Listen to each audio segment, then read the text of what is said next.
우리 하나님께서 어떤 사람은 사도로, 또 선지자로, 복음 전하는 자로, 그리고 목사와 교사로 삼으셨으니 이는 성도를 온전하게 하여 봉사일을 하게 하며 그리스도의 몸을 세우려 하심이라 하셨습니다. 우리 귀한 교사 스님들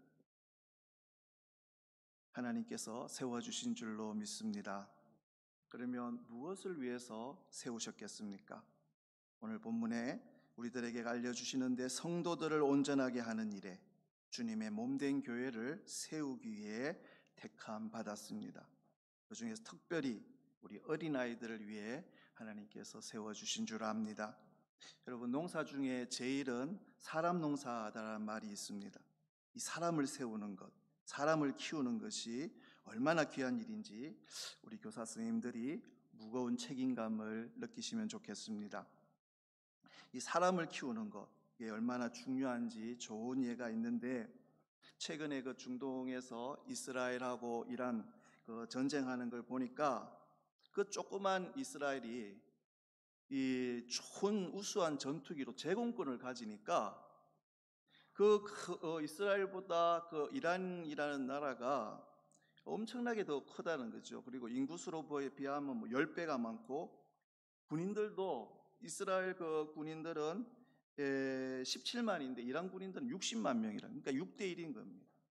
수적으로 뭐 보더라도 이 열세인 이스라엘 군이 이 우수한 전투기로 제공권을 장악하니까 이게 뭐 게임이 안 되는, 속수무책으로 박살나는 것을 우리가 이 영상으로 우리가 다 봤을 줄 압니다. 근데 이 전투기가 굉장히 그 가격이 어마무시하더라고요. 혹시 그 전투기 가격 아시는 분 계세요? 예. 그 우리나라 그 전투기가 보라매라는 전투기인데 이게 가성비가 좋다는, 그러니까 가격은 저렴하지만 성능은 우수한데 그 가격이 1,000억이 넘는 겁니다.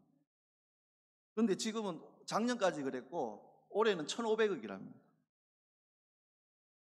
그러니까 그보다 더 좋은 전투기는 얼마나 그게 한 대당 비싼 겁니까? 그런데 그 엄청나게 비싼 전투기를 가차없이 아낌없이 버릴 때가 있습니다. 조종사가 위급한 상황이 되었을 때 그냥 아낌없이 버리고 탈출한다는 거죠. 여러분, 아무리 좋은 전투기가 많다 하더라도 이 전투기를 조종할 조종사가 없으면 아무 소용이 없다는 거죠. 위급한 상황에서 전투기를 버리고 위급한 상황이 되면 조종사들에게 전투기를 버리라라고 교육시킨다라는 겁니다. 그러니까 그 비싼 전투기를 버리고 조종사는 탈출을 해야 되는 겁니다. 그러니까 이게 아무리 비싼 전투기라고 해도 이게 이제 조립하는 데는 뭐 그렇게 시간이 많이 걸리지 않지 않습니까? 그런데 이 숙련된 전투기 조종사를 한 사람 양성하는 데는 근 20년 이상이 필요하다는 겁니다. 그러니까 그 값비싼 그 무기보다 중요한 것은 바로 이 사람이라는 거죠. 여러분, 우리도 비슷한 것 같습니다. 우리도 영적 전투 중에 있지 않습니까? 이 그리스도인이 된다라는 것, 이것은 영적 전쟁에 돌입한다는 겁니다. 그래서 우리에게도 무기가 필요합니다. 그런데 우리에게 엄청난 좋은 무기가 있습니다. 에베소서 6장에 따르면 성령의 금, 곧 하나님의 말씀이 지금 최고 좋은 전투기가 F-22 랩터라는 건데 그보다 더 좋은 우리의 무기입니다. 아무리 무기가 좋아도 이 무기를 자유자재로 쓸 수 있는 사람이 없다면 하나님의 일을 하지 못하게 됩니다. 영적 전쟁 역시 못하게 됩니다. 우리 귀한 교사 선생님들, 우리 선생님들은 정말 이 땅을 변화시킬 정말 전투기 조종사 같은 그런 하나님의 사람을 양성하는 교관으로 임명받으셨음을 믿으시기 바랍니다. 그런 자부심이 있으셨으면 좋겠습니다. 그러면 어떻게 하면 좋은 교관이 되고 좋은 선생님이 되겠습니까? 어떻게 하면 좋은 교관이라는 칭찬을 받습니까? 마태복음 5장 19절에 이런 말씀이 있습니다. 그러므로 누구든지 이 계명 중에 말씀 중에 지극히 하나라도 버리고 또 그같이 사람을 가르치는 자는 천국에서 지극히 작다 일컬음을 받을 것이요 누구든지 이를 행하며 가르치는 자는 천국에서 크다 일컬음을 받으리라. 그러니까 우리 선생님들이 말씀 중에서 이 말씀은 별로 안 지켜도 될 것 같아. 그래서 본인이 그걸 버리고 아이들한테 이 말씀은 안 지켜도 돼라고 가르치면 안 된다라는 거죠. 나중에 천국에 가서 큰일 난다는 겁니다. 하나님의 주신 말씀을 세세하게 배우고 잘 가르쳐야 합니다. 그리고 행하면서 가르쳐야 천국에서 좋은 선생님이라고 천국에서 칭찬을 받는답니다. 행하면서 가르쳐야 하는 겁니다. 자, 성경 말씀이 참 놀랍습니다. 아이들이 어떻게 배우는가를 정확하게 우리들에게 알려주고 있습니다. 여러분, 우리가 얼핏 보면 이 아이들이 귀로 듣고 배우는 것 같습니다. 그래서 선생님들이 말로 이렇게 가르치면 아이들은 그걸 듣고 배우는다고 생각을 합니다. 그런데 사실 보면 아이들은 눈으로 배운다는 겁니다. 귀로 배우는 것이 아니라 선생님이 어떻게 하시는가를 보면서 보고 그대로 눈으로 보고 배운다라는 겁니다. 그래서 옛말에 보면 아이들 앞에서는 찬물도 못 마신다라는 속담이 있는 것 같습니다. 그래서 보면 애들이 하는 거 보면 눈으로 보는 대로 따라하지 않습니까? 너무너무 신기하게 따라합니다. 그래서 영어도 보면 나는 안다라는 게 I see라고 하는 게 그래서 아마 I see라고 하지 않는가 합니다. 봐야 배우기 때문에.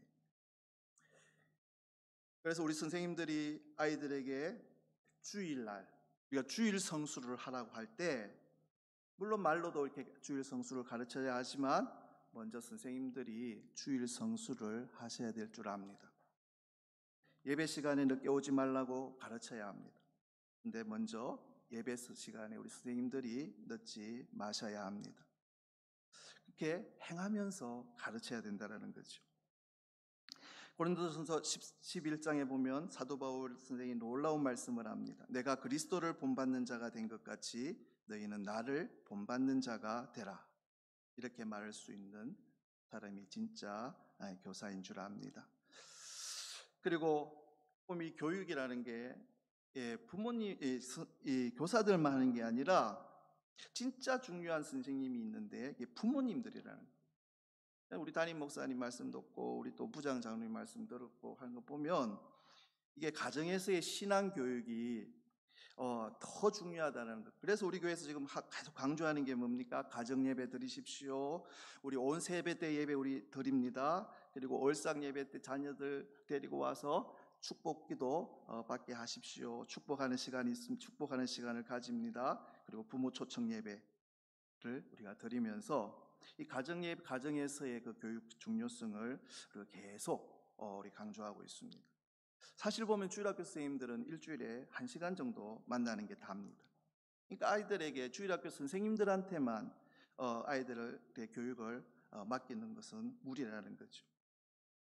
사실 아이들의 좋은 선생님은 부모라는 겁니다. 보면 부모가 하는 대로 그대로 자녀들은 따라하게 되어 있습니다. 이 설교를 준비하면서 또 서로 다시 한번 회개하고 반성하는 시간을 가졌습니다. 보면서 20년 전 저희 딸이 어렸을 때 제 아내하고 우리 집안에서는 아이 보는 데서는 불평하는 말 그리고 안 좋은 이야기 우리 하지 말자.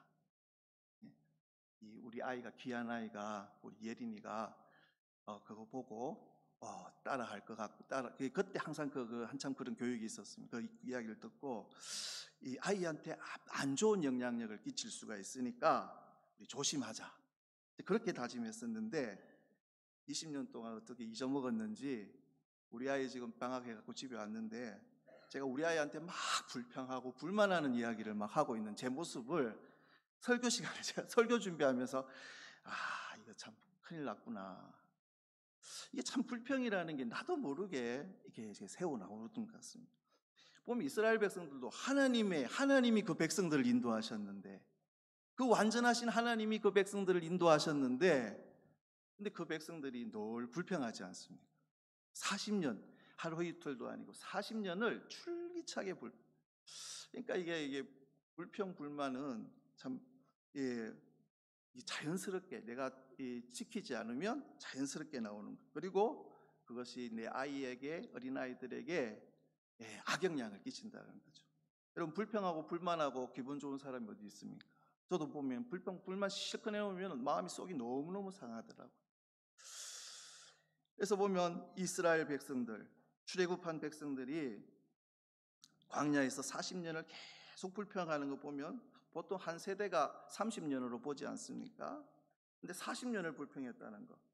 그게 다음 한 세대에서 다음 세대로 이어졌다라는 거죠. 그러니까 부모들이 불평하는 거 보고 계속 아이들도 불평했다 그런 겁니다. 그리고 그것이 약속의 땅 가나안 땅에 들어가서도 계속 사사기에 이어지게 되는 것을 우리가 보게 됩니다. 그러니까 하나님이 그 광야 가운데서 만나를 내려주시고 불기둥으로 구름기둥으로 그렇게 그 백성들을 돌보셨는데 만나 먹으면서 그 불기둥으로 자신들이 보호를 받으면서 구름기둥으로 자신들이 보호를 받고 그 사막에서 물을 마시면서 불평했다라는 거. 그러니까 하나님께서 그 부모 세대는 다 광야에서 너희들 불평한 그대로 다 죽게 만들지 않습니까? 그런데에도 계속 이 아이들이 그 영향력을 계속 받아서 사사기에서도 계속 반복하는 것, 보는 대로 배웠기 때문이라는 겁니다. 그리고 우리가 이 자리에 함께 예배드리고 있는 우리 성도님들, 예수 믿는 성도님들, 우리가 원하든 원치 않든 믿지 않는 사람들에게 우리는 하나님에 대해서 가르쳐주는 사람임을 깨달으시기를 바랍니다. 그러니까 사실 보면 우리가 다 선생이라는 거죠. 우리 성도님들이 하시는 모습을 보고 교회에 처음 오신 분들, 신앙의 첫 발을 떼신 분들이 그리스도인들에 대해서 배운다라는 겁니다. 창세기 39장에 보면 1절부터 보면 요셉이 이끌려 애굽에 내려가서 바로의 신하 취니 대장 애굽 사람 보디발이 그를 그리로 데려간 이스마엘 사람의 손에서 요셉을 산이라. 여호와께서 요셉과 함께 하심으로 그가 형통한 자가 되어 그의 주인 애굽 사람의 집에 있으니 그의 주인이 여호와께서 그와 함께 하심을 보며 또 여호와께서 그의 범사에 형통하게 하심을 보았더라. 신자 요셉과 불신자 보디발이 만났습니다. 근데 이 신자 요셉이 보디발에게 자기가 믿는 하나님에 대해서 말로 가르치지 않았습니다. 근데 보디발은 그 요셉을 보고 하나님에 대해서 배웠고 하나님에 대해서 알았습니다. 눈으로 보고 배웠기 때문입니다. 안 믿는 사람들이 우리 예수 믿는 성도들을 보고 하나님에 대해서 배운다라는 겁니다. 그래서 우리 명성교회 성도님들을 보면서 하나님이 계시는 것 같다. 저분을 보니까 하나님이 계시는 것 같다. 이게 요셉처럼 이렇게 말할 수도 있고 거꾸로 야 당신 보니까 하나님 안 계신 것 같다. 예전에 제가 있던 교회 교장 선생님 출신인데 장로님으로 계신 그 교회가 있었습니다. 근데 은퇴하신 장로님인데 어떤 분이 근데 이분이 변화되었습니다. 그러니까 예전에 그 장로님이 아닌 거예요. 그런데 어떤 분이 교회에 왔다가 그 장로님을 보고 나는 저분 다니는 교회 안 다닌다고 그냥 돌아갔다는 겁니다. 여러분, 우리는 누군가에게 선생이 되고 있다는 겁니다. 행하면서 가르치는 것 얼마나 중요한지 성경 곳곳에서 우리들에게 알려주고 있습니다. 먼저 우리 예수님이 우리에게 보여주시지 않습니까? 사도행전 1장 1절에 보면 우리 누가복음하고 사도행전은 이 누가라는 분이 썼는데 누가복음을 쓴 후에 사도행전을 쓰면서 앞에 썼던 내용을 이렇게 정리합니다. 데오빌로요, 내가 먼저 쓴 글에는, 그러니까 누가복음이지요. 물은 예수께서 행하시며 가르치시기를 시작하신부터 그가 택하신 사도들에게 성령으로 명하시고 성천하신 날까지의 일을 기록하였노라. 누가복음 전체의 내용을 단 2절에 요약하고 있습니다. 예수님에 대해서 뭐라고 이야기합니까? 예수께서 행하시며 가르치셨다는 겁니다. 우리 주님께서 행하시며 가르치셨습니다. 우리 예수님께서 예화로 두신 그것도 기가 막힌데 주님이 선한 목자 이야기를 우리들에게 해주시지 않습니까? 양 100마리가 있습니다. 근데 그 100마리 양떼 중에서 한 마리를 잃어버린 겁니다. 근데 그 목자가 99마리의 양떼를 그대로 두고 산을 넘고 물을 건너 가서 기어코 그 잃어버린 양 한 마리를 찾아오는 이야기입니다. 이 사람은 선한 목자입니다. 근데 이 사람이 양들에게 나는 선한 목자라고 말로 가르치지 않습니다. 어떻게 가르칩니까? 양 한 마리를 잃어버리게 되면 99마리를 그대로 두고 그 한 마리, 잃어버린 그 양 한 마리를 찾아서 산을 넘고 물을 건너 그 잃어버린 양 한 마리를 찾아서 귀엽고 찾아서 데리고 오는데 어떻게 데리고 옵니까? 그 양을 어깨에 걸치고 이 조아가지고 오는 그 모습이 있습니다. 그 양을 그 광야에서 양을 어깨에 걸쳤다는 것은 광야에서 그 헤매고 다녔던 그 양에게 이 생식 그러니까 그 뭐 다 먼지 투성인데 그 생식기가 여기 이게 딱 걸치면 여기 딱 목덜미에 딱 붙는다는 겁니다. 그게 얼마나 오물 먼지가 더러운 게 묻어 있습니까? 그런데 그 양 찾은 그게 좋아가 그 기쁨에 더러운 것도 모르고 그냥 그걸 어깨에 걸치고 오는 모습, 그 모습을 보면서 9마리 나머지 99마리 양들이 뭐라고 어떻게 생각하겠습니까? 야, 우리 목자는 내가 저렇게 잃어버리면 나도 저렇게 찾으시겠구나. 그러니까 선한 목자라고 말로 가르치는 필요가 없이 그 모습만 보고도 그 모습을 보고 선한 목자라는 것을 알게 된다라는 거죠.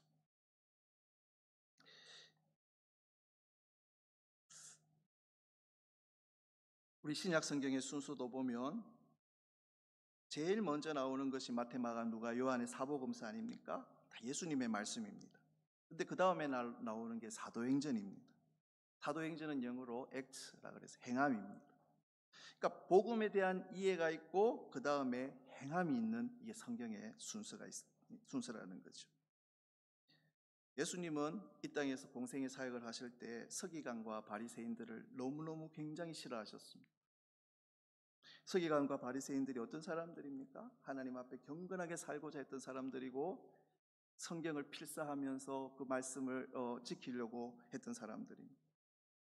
근데 예수님은 그 사람들을 싫어하셨습니다. 싫어하신 이유가 행하지 않고 가르쳤기 때문이라는 거죠. 마태복음 23장에 보면 이에 예수께서 무리와 제자들에게 말씀하여 이르시되 서기관들과 바리새인들이 모세의 자리에 앉았으니 그러므로 무엇이든지 그들이 말하는 바는 행하고 지키되 그들이 하는 행위는 본받지 말라. 왜입니까? 그들은 말만 하고 행하지 아니하며. 우리 주님은 행하시면서 가르치셨는데 서기관과 바리새인들은 말만 하고 가르치기만 하고 행하지 않았다는 겁니다. 그러니까 주님이 그렇게 싫어하셨던 것 같습니다. 그런데 우리가 말만 하고 행하지 않으면, 행하면서 가르치지 않으면 안 믿는 사람들에게 욕을 먹게 되어 있다는 겁니다. 로마서 2장 17절에 보면 믿는 자에게 말씀하는데 유대인이라 불리는 네가 율법을 의지하며 하나님을 자랑하며 율법의 교훈을 받아 하나님의 뜻을 알고 지극히 선한 것을 분간하며 다른 사람을 가르치는 네가 네 자신은 가르치지 아니하느냐? 도둑질하지 말라 선포하는 네가 도둑질하느냐? 간음하지 말라 말하는 네가 간음하느냐? 우상을 가증히 여기는 네가 신전 물건을 도둑질하느냐? 율법을 자랑하는 네가 율법을 범함으로 하나님을 욕되게 하느냐? 한마디 가르치기만 하고 이 행함이 없으면 그 결과가 기록된 바와 같이 하나님의 이름이 너희 때문에 이방인 중에서 모독을 받는다라는 겁니다. 하나님의 이름이 모독을 받게 된다는 겁니다. 여러분, 지금 우리나라에서 우리 기독교 교회 이미지가 이게 그냥 안 좋은 정도가 아니라 안 좋아도 너무 안 좋지 않습니까? 그 이유도 사실 여기에 있지 않습니까? 말은 너무나 잘하는데 행함이 없다라는 겁니다. 좀 오래전에 일어난 일인데 우리가 너무 잘 아는 그 유명한 소망교회에서 엄청난 사건이 일어나지 않습니까? 부교육자가 담임 목사님을 폭행했습니다. 그때 언론 기사에서 어떻게 기사를 냈냐? 소망교회에 소망이 없다. 여러분, 우리가 너무나 잘 아는 사랑교회, 사랑의 교회. 분쟁이 있어가지고 사람들이 막 피켓팅 들고 그 앞에서 막 시위를 하고 서로 막 싸울 때 사랑의 교회에 사랑이 없다. 사람들이 비웃는 겁니다. 소망교회에 소망이 없고 사랑의 교회에 사랑이 없다고. 그러니까 우리 때문에 오롯이 하나님의 이름이 이방인들 가운데 더럽힘을 받고 있다는 거죠. 우리는 정말 조심해야 할 줄 압니다. 그래서 우리는 오늘 하루 아무렇게 살지 않겠습니다라고 우리가 매일매일 다짐해야 할 줄 압니다. 그런데 문제가 있습니다. 우리는 행하면서 가르쳐야 된다는 것을 모르는 게 아니라 너무나 잘 알고 있습니다. 알고는 있지만 행할 능력이 없다는 거죠. 아는데 행할 능력이 없는 거. 여러분, 나는 아는데 몸이 안 움직이는 거 얼마나 미치고 답답할 노릇입니까? 근데 하나님께서, 그래서 하나님이 한 가지를 알게 해주시는 것이 있습니다. 사도행전에 강조하는 것이 있는데, 데오빌로여, 내가 먼저 쓴 글에는 무릇 예수께서 행하시며 가르치시기를 시작하신부터 그가 택하신 사도들에게 성령으로 명하시고 성천하신 날까지의 일을 기록하였느라. 바로 성령님이십니다. 우리에게는 성령님이 반드시 꼭 필요하다는 겁니다. 여러분, 사도행전이 시작부터 성령 강림이 나오는 이유가 여기에 있는 줄 압니다. 우리의 행함은 성령님의 도우심으로만 가능하다는 것입니다. 그러니까 이 세상에서 우리가 성령님의 도움 없는 모습만 보여줬기 때문에 그렇게 되었다라는 거죠. 그래서 우리가 결국 구할 것은 성령님의 도우심입니다. 성령 충만을 우리는 날마다 순간마다 우리가 구해야 할 줄 압니다. 여러분, 그런데 우리는 과거에도 그랬지만 성령 충만을 사모했었고 받은 적도 있고, 그러니까 보면 은사 체험도 하시고 막 성령의 그것도 받으셨는데 이게 교회에 출석하는 걸 멈추는 분들이 있어요. 그래서 그렇게 성령 체험을 하시고 그 은사 체험도 하신 분이 왜 교회에 나오는 걸 멈출까? 우리의 상태를 보면 메마르고 갈급한 상태인데, 여러분, 우리는 밑빠진 독과 같다라는 거죠. 깨진 항아리와도 같다라는 겁니다. 은혜를 안 받는 게 아니라 부어주시는 게 있지만 금방 새어나간다라는 거죠. 충만하게 받았지만 금방 그 은혜가 빠져나갑니다. 그런데 하나님의 음성은 뭡니까? 깨진 독이어도 괜찮다라는 겁니다. 계속해서 부어주시면 괜찮다라는 겁니다. 멈추는 게 문제지 우리는 계속 부어주시면, 밑빠진 독이지만 깨진 항아리와도 같은 연약한 우리들이지만 계속 부어주실 때 우리는 그 성령의 충만함을 유지할 수 있을 줄 압니다. 그래서 우리는 이 시간 하나님께 계속 부어주시라고 구할 수밖에 없습니다. 행하면서 가르쳐야 되는데, 그런데 깨진 인생입니다. 밑빠진 독과 같은 인생입니다. 그래서 항상 새어나갑니다. 주님, 우리를 불쌍히 여겨주시고 더 부어 주옵소서.